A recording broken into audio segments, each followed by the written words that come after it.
I knew my marriage was in trouble when my wife started growing distant and preferring to volunteer her free time to people with substance abuse problems than to spend her free time with me. Our youngest daughter just moved out to college, and we are now realizing that the only thing that held us together were our children. The only time we seem to spend time together is when we are watching football on Sunday because we are Green Bay fans, and when we go to bed at night. She now spends most of her free time doing volunteer work. Previously, we used to volunteer together, and it wasn't political or ideological. But everything changed after the 2016 election. After Trump got elected, she became politically active and altruistic. She started believing that every underprivileged group could do no wrong. Illegal immigrants are innocent, and the border wall are provocative to them.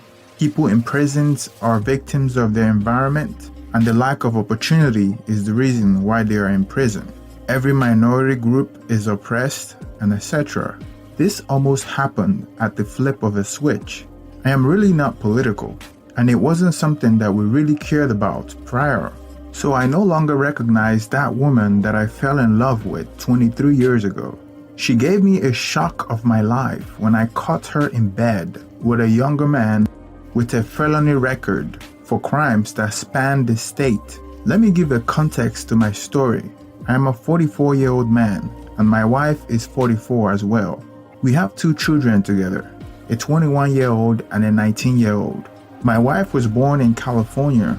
She moved to Arizona to attend college. We met in college. I was studying business finance, and she was studying to be a teacher. She loved children and wanted to work with children. The reason I fell in love with her was because she was a selfless person that enjoys helping people. After we graduated college, we got married.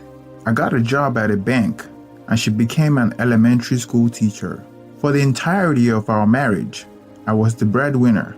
Her job as an elementary school teacher was nothing more than a charity work and something that made her happy because it provided no financial contribution to our household. After the 2016 general election, we became disgusted by the election of Donald Trump. There was nothing I could do about it, and I left it there. But she went further. She started attending protests, started becoming more active in local and district elections. She even attended the Women's March in January 2017 in Washington. All she wanted to talk about was politics, and I was indifferent. I noticed that a wedge was growing between us because she was becoming more interested in things that I am not. She joined politically active groups, including LGBTQ and women's rights groups, and she started making like-minded friends. In February 2017, she started working with a local group that helped rehabilitate alcohol and substance abusers and serving in soup kitchens and helping them find jobs. Our kids were not home anymore, and she wasn't making dinner or doing chores like she used to. She would spend her weekend at the community center. I spoke to her about us not spending enough time together. I can't possibly spend 12 hours at work every day, then come home to an empty refrigerator and a dirty house. I told her that I recognize her need to help people, but I reminded her that our relationship and our household is suffering in that process. She felt offended that I didn't want her to spend as much time as she was spending with strangers. She would go on a rant about how privileged we are, and there are people out there who need our help.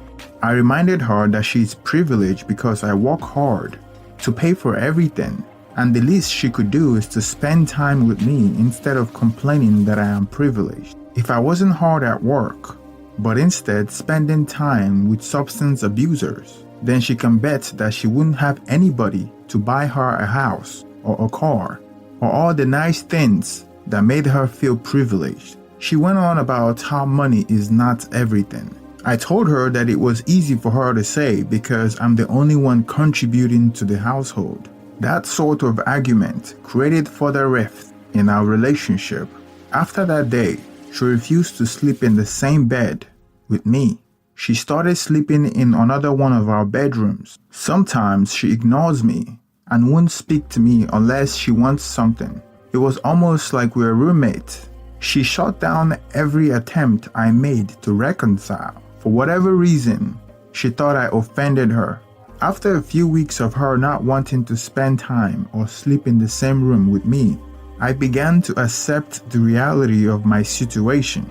I didn't want to go through divorce because she would take half of all that I have worked for the last 21 years. I just stayed in the marriage, hoping that everything would get better.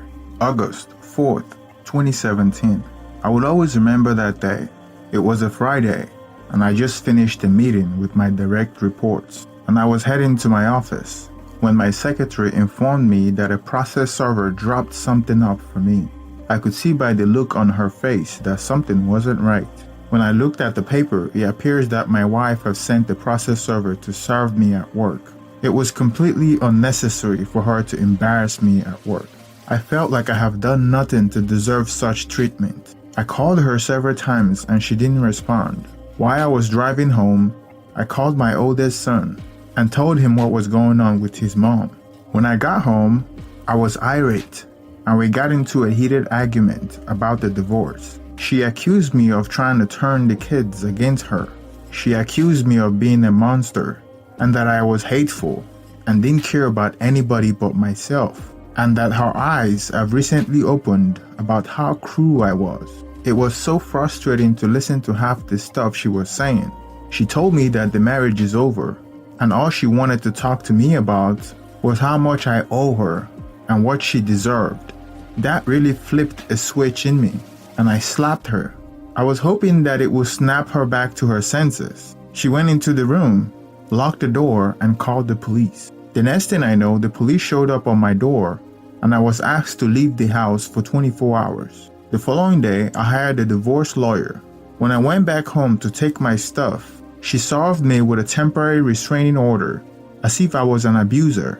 My lawyer told me to find somewhere else to stay temporarily till the divorce is finalized. I agreed and took most of my stuff out the house and rented a motel.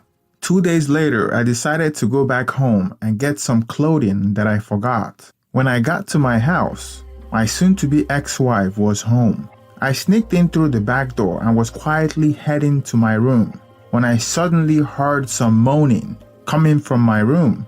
Realizing what was going on, I ran to the room and saw my wife being intimate with a younger man. I was in shock. I turned on my camera phone and started recording them.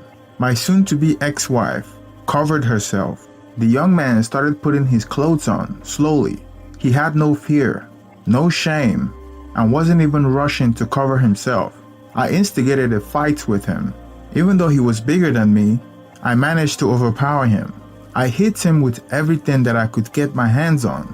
My soon-to-be ex-wife started yelling at me, accusing me of breaking and entering in my own home and threatening to call the cops on me. Turns out that the guy she was sleeping with was a drug addict who was jailed in Coconino County and had at least 3 prior felony convictions for crimes that spanned the state.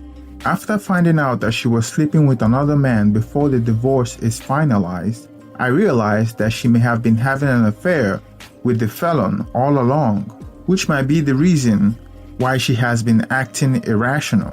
Any hope of reconciliation was out the door. The divorce not only hit my wallet hard, it affected me emotionally and got me into drinking. Maybe if I was a drug addict or an alcoholic, I would be a victim enough for her to care about me. After the divorce, she got my house in the divorce settlement, and I had to pay her a sum of $2,266.67 per month for 5 years in alimony. And to add insults to injury, I had to pay her lawyer's fees as well. I don't want to go into details about my kids, but they were on my side. About a few weeks later, when the divorce was being finalized, and I was already living in my own apartment, I was no longer in contact with my ex-wife, and I found out from my kids that she allowed her drug addict boyfriend to move in with her. There's nothing worse than knowing that another man is enjoying the fruits of your labor. I had to move on and start over. Few weeks later, I received a call from my daughter that her mom was not answering her phone. That was the first time I knew something was wrong. In October 2017, a missing persons report was filed, and I was called into the police station for interrogation. I brought my lawyer with me so I wouldn't incriminate myself. My alibi checked out, and I was let go. Although I was still a prime suspect, the police later found out that my ex-wife boyfriend recently went to jail, and she put up our home as collateral to bail him out of prison. Turns out that the man she was sleeping with was a 31-year-old substance abuser who was jailed in Coconino County and had at least 3 prior convictions for crimes that spanned the state, and he was nowhere to be found for questioning.